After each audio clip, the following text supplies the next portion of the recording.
prometi e vou cumprir. No retorno, quem falaria primeiro? Cláudia. Então, eu queria complementar a orientação para aquela senhora de que ela possa procurar também um pastor, um conselheiro, né, na igreja, se ela frequenta, ou uma pessoa amiga de confiança que ela possa se abrir, ou então acessar alguma literatura para autoconhecimento e, enfim, se ela não consegue acessar esses meios que o doutor colocou. Né? Uma busca tem que ter, e um ponto para chegar, ela vai chegar. Não pode ficar sofrendo sozinha. Ok. Casei há 3 meses e desde que cheguei da lua de mel comecei a passar mal e com falta de ar. Tive algumas crises mais fortes e fui diagnosticada com síndrome do pânico. Aqui já dá uma volta, mas já estamos combinados que é assim mesmo, né? Você pergunta e a gente vai acompanhando. Já tem 3 meses e agora que vou começar o tratamento psicológico. Meu pai faleceu quando eu tinha 7 anos. Pode ter a ver? Por que esse momento que era para eu estar tão feliz, o casamento, está sendo tão difícil? Sinto solidão, desespero, medo. Obrigada, Deus abençoe. Cláudia. A crise de pânico, ele está dentro do espectro de ansiedade, né? É um transtorno de ansiedade. E às vezes ele se manifesta depois de um estresse ou de acordo com uma predisposição genética. Então, eu acredito que ela procurando o tratamento, o psiquiatra deve entrar com a medicação, terapia também, para que ela possa saber como lidar com esses pensamentos disfuncionais, a psicoeducação para saber o que é esse transtorno, do que compõe, quais os cuidados, isso alivia bastante, porque muitas vezes a gente tem medo do desconhecido. Então, na medida em que a gente começa a entender o que é o transtorno, quais os sintomas, que ela não vai morrer, que esse é um sintoma que aparece, o coração palpita, dá suor, né? E, na verdade, ela não vai morrer. Então, entrando nesse processo da psicoeducação, diminui bem essa ansiedade, mais a medicação, mais o acompanhamento psicoterápico, ela vai sair rapidinho dessa crise. E você acha que o fator casamento pode ter desencadeado esse transtorno? Pode ser, pode não ser? Não tem muita informação, né? E o pai ter morrido aos 7 anos, ela traz isso à tona? Tudo é uma questão de verificação, né? Teria que conversar com ela para pegar mais informações, mas aqui eu fantasiando algumas histórias, né, que são reais, que eu já atendi, a morte desse pai numa faixa etária que para ela é muito importante, deve ter gerado uma ansiedade, né? Quer dizer, claro, o luto normal, a perda normal de uma pessoa tão querida, tão próxima, vamos dizer assim, né? Então gerou possivelmente alguma ansiedade. E a gente sabe que a doença do pânico, a crise do pânico, ela é um transbordamento da ansiedade. A ansiedade chega num ponto excessivo que gera a crise, né? Então, não sei, será que na vida dessa jovem, dessa moça, quando ela casou, ou seja, quando o pai morreu, ela entrou num processo de controle da dor, né? Ao invés de viver a dor e curtir a dor e para a dor ir embora, ela pode entrar no controle. Então, ela entrou no casamento também com controle e aí se o casamento começa a não funcionar como ela queria, então ela está perdendo o controle, então a sensação de perda de controle gera o pânico. É uma hipótese, né? Então, teria que conversar um pouquinho com ela para saber mais detalhes. Porque a gente sabe que doença do pânico, às vezes, pode acontecer em pessoas que querem ter muito controle sobre a realidade, né? Então, a ansiedade aumenta, porque a gente não tem controle, né? A bala perdida, o engarrafamento, furou o pneu, sei lá, né? O filho faz uma coisa que você não queria. Então, a gente não tem controle como a gente gostaria de ter, né? Como o pessoal do Al-Anon fala assim, nós não somos deuses, né? Então, tem certas pessoas que elas têm uma persistência em querer ter controle sobre coisas incontroláveis e a ansiedade aumenta. E nessas pessoas, essa ansiedade muito alta pode ser canalizada para a crise do pânico. E quanto a você, minha amiga, pode ser que o casamento tenha a ver, a morte do seu pai tenha a ver com... Pode ser, tudo pode ser, mas agora é uma questão de investigação. Você já está a caminho, já está pronta para fazer o tratamento, vai dar tudo certo. E que bom que ela já está nesse processo para não tornar ainda esse início de casamento mais difícil ainda do que já se demanda uma adaptação entre um homem e uma mulher recém-casados. Vai dar tudo certo, seja confiante. Estava lendo aqui alguns e-mails agora há pouco e uma moça de Ipatinga escreveu dizendo assim, Darley, de toda segunda-feira é o meu momento de me tornar mais corajosa. Então, ela manda inclusive um abraço para o Dr. César e para você, Cláudia, cita o nome. E assim, que bom, gostei disso. segunda-feira, o momento de a gente parar e pensar sobre nós mesmos, né? Sobre como a nossa resposta diante da vida. E que bom que esse programa tem essa função e tem chegado até você provocando isso. Deus te abençoe por esse reconhecimento, pelo carinho de sempre. Olha, já tenho a dizer o nome do nosso amigo que ganhou o livro Fundamentos do Lar Cristão, da escritora Ellen White, o Givaldo Tenório. Tuitou, participou, então o livro é seu, como tantos outros, mas se eu pudesse dar para todo mundo, seria bem melhor. Então, Givaldo Tenório, você vai me mandar um Twitter ainda com o seu contato para a gente pegar o seu e-mail, deixa ali uma mensagem para a gente, aí deixa com o seu e-mail e então a gente manda para você esse presente. Caminhando para o fim do programa, o último bloco, Cláudia, o que você destaca do que nós combinamos, do que transcorreu durante o programa, o que é importante que as pessoas que estão nos acompanhando leve para o restante da semana e para o restante da vida? Bom, eu acho que com relação à questão da educação, nós começamos a falar sobre o TOD, né? O transtorno positivo desafiador. Eu acredito que os pais, é necessário que eles tenham coerência entre o que se fala e o que se pratica. Porque a autoridade vem à medida que você demonstra coerência entre o que você fala e o que você faz. Então, quando um filho vê essa coerência, ele obedece com certeza. Outra questão é o equilíbrio. Nós precisamos ter equilíbrio em tudo, nas relações familiares, na escola, em como lidar com o outro. O equilíbrio é a chave de tudo. Firmeza, né? Sim, sim, e não, não, foi o que Jesus ensinou, seja o vosso falar sim, sim, não, não, né? E amor, eu acho que o amor, ele é tudo, ele vence tudo. Então eu queria deixar essas questões aí para a gente pensar e saber como lidar melhor com os nossos filhos, né?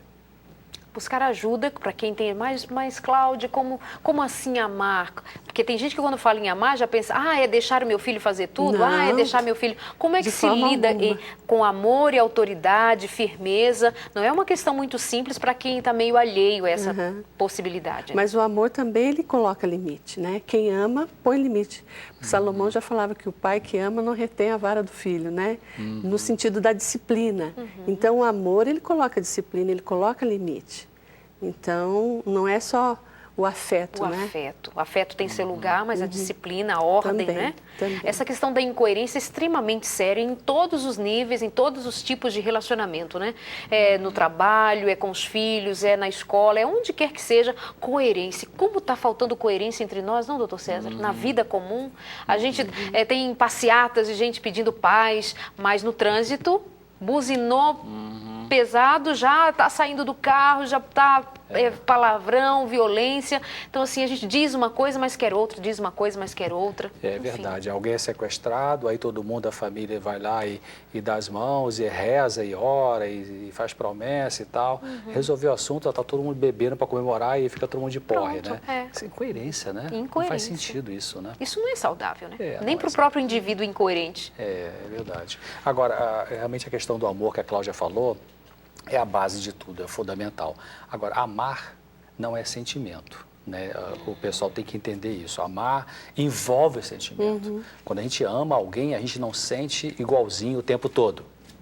Tem horas que você não está sentindo o sentimento, o que não quer dizer que não tem mais amor. Quer dizer que por alguma razão, alguma coisa está interferindo ali, né? Então, vamos entender o que está interferindo. Eu acho que hoje, né? Segunda-feira, eu acordei e não estou gostando do meu marido. Então. Não é bem assim que a banda toca, né? Vamos parar e pensar. Quer dizer, a sensação, ela pode ser essa, mas isso não quer dizer que não tem um amor. Quer dizer que alguma coisa ficou talvez mal resolvida, ou você projetou alguma coisa nele que é sua, né? Que é do seu passado, mal resolvido. Sim. Então, tem que abrir os olhos e pensar o que é isso, né? O que eu estou sentindo aqui. Porque o amor é um princípio de ação, né? Quando eu amo alguém, eu vou fazer uma coisa boa para esse alguém, sentindo ou não sentindo uma coisa agradável. O sentimento é o recheio do amor. Mas às vezes a gente vai comer um pão sem recheio, né? Mata a fome, mas é mais gostoso com recheio, é verdade. Mas o pão sem recheio também mata a fome e sacia, né? Então, a gente tem que... O amor, ele passa pela razão também, né? Pelo intelecto, pelo racional. Deus que é amor, ele é racional, ele age com firmeza, ele conduz os filhos, às vezes com muito afeto, muito amor, mas outro momento com muita disciplina. Eu repreendo e disciplino a todos quanto amo. Palavra de Deus para o nosso aprendizado. Darleide, eu queria só complementar, claro, né, uma fala com relação à família. O processo de comunicação está muito difícil nas famílias. Então, tem um livro que ele diz assim, falando para seu filho ouvir e ouvindo para o seu filho falar. Nós falamos sobre a questão do abuso, dos segredos de família e muitas vezes na família nós não temos esse espaço para falar e muitas vezes os pais não têm tempo e nem paciência e nem predisposição para ouvir. Então os pais precisam começar a ouvir mais os filhos, prestar mais atenção em comportamentos que falam, né, à nossa volta que alguma coisa está bem ou não está bem.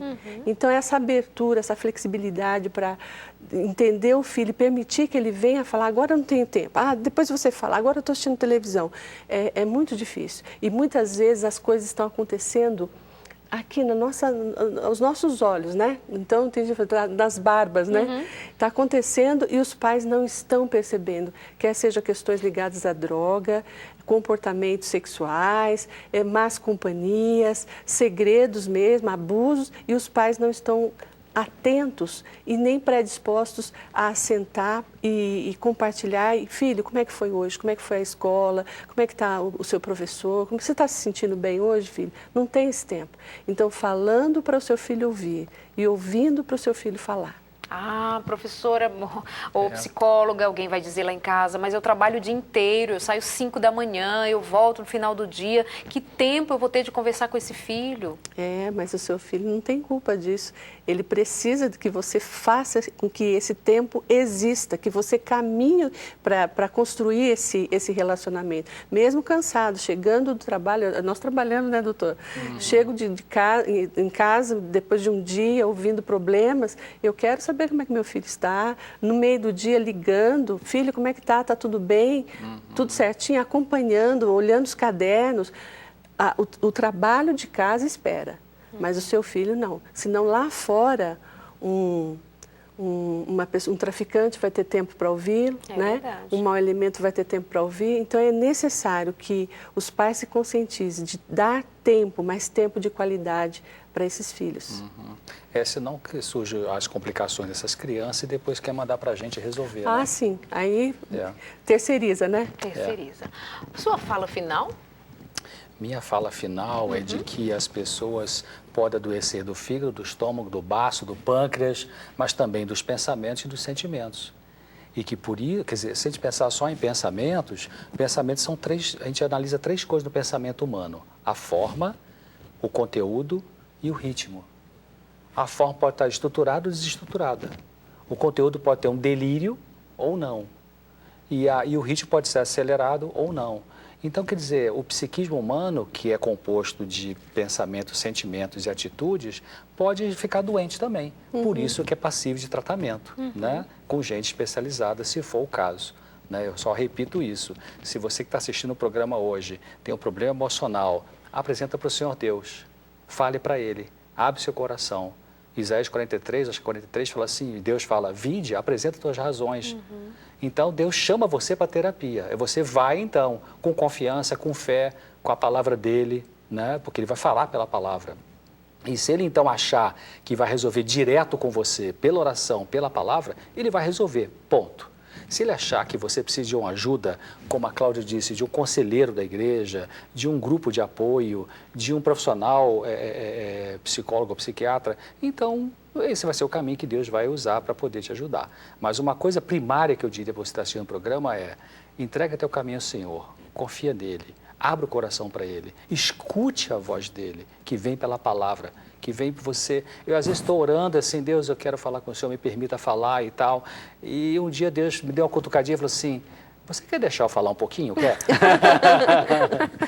Tá bem, isso é verdade, isso é muito importante. Aí eu vou escutar ele falar e é tão bom. É muito curativo, Deus é muito bom. Interessante isso, realmente, a gente ajoelha para orar, pede, tudo, na hora que se dirige ao Senhor é pedindo, para parar para ouvi-lo, fica mais complicado, né? Tem muitas vozes nos impedindo de ouvi-los. Muito bom lhe ouvir, viu? Tá bom. E concluiu o pensamento? Concluí. Então, obrigado. Tá bom. Um abraço para o Diego, para a Estela e para a Heloísa. Quero deixar tá terminando o programa, mas eu não quero esquecer de vocês. O Diego, Estela e Heloísa, mais uma das pessoas, mais 3 pessoas, entre as muitas que conheci nesse fim de semana, muito queridos. Beijo para você, Heloísa. Um dia desses, você aqui com a gente, vai cair bem, hein? Beijo, querido. Um abraço para o Givaldo Tenório, ele que é o ganhador do programa, do nosso presente de hoje. Chegando ao final do programa, a gente agradece muito a Deus e lembrando que daqui a pouquinho nós vamos para a Rádio Novo Tempo. O Consultório de Família continua lá e aí você pode continuar perguntando, participando, novotempo.com/rádio, fica facinho. Pela primeira vez, minha produtora disse que tem ainda um tempinho. Eu sempre fico ali cravado, acabando o programa. Ah, beleza. Então, 2 minutos dá ainda para um monte de coisa. Cláudia, no seu consultório, no seu dia a dia, o tema que nós trouxemos aqui hoje, repercute lá dentro? Você acompanha casos assim? Repercute sim. Eu tenho casos de TOD que eu estou tratando e como eu vejo o sofrimento dos pais. Os pais ficam desesperados, sem saber o que fazer, se culpam o tempo todo. É a escola que não sabe como agir diante da situação. Então eu tenho caso no consultório. Estamos tratando, estamos trabalhando e por incrível que pareça, esse é um transtorno. Para a gente que está no consultório parece comum, mas essa semana que passou, eu estive numa escola levando um pouco de informações sobre o assunto e a coordenadora pedagógica não tinha nem ouvido falar sobre isso. Né? Então, assim, eu sei que esse programa é muito ouvido pelos educadores. É muito importante que os educadores tenham conhecimento dos diversos transtornos que têm acometido as crianças, né? Então é importante porque a psicoeducação ela ajuda e amplia o conhecimento e com isso o educador tem condições de orientar a família e trabalhar lá com os alunos, né? Ok. Por que eu pergunto isso? Para que fique bem claro do começo ao fim do programa que toda a temática, todos os assuntos que trazemos aqui são para abençoar vidas, grupos diferentes, mas famílias, pessoas que estão precisando de ajuda.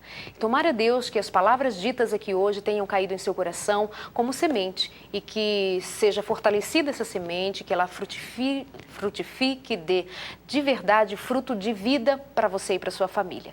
Que o Senhor te abençoe e te guarde ricamente, que o Espírito de Deus visite a sua casa, visite a sua família, que os anjos do Senhor estejam acampados ao seu redor e que você encontre ferramentas, sejam elas quais forem, sejam as mais simples, as mais impossíveis, talvez nem sejam impossíveis. As ferramentas todas estão à sua disposição, enviadas por Deus para te ajudar, para te fazer viver e ser mais feliz. O programa de hoje fica por aqui. Cláudia, muito obrigada. Muito prazer. Obrigada mesmo pela sua participação, doutor César. Muito obrigada. Obrigado, Aleide. Obrigada mesmo. E você de casa, como sempre, o nosso carinho, muito obrigada também. E o Senhor seja contigo, hoje e para todo sempre, em nome de Jesus. Amém? Um abraço, até o próximo.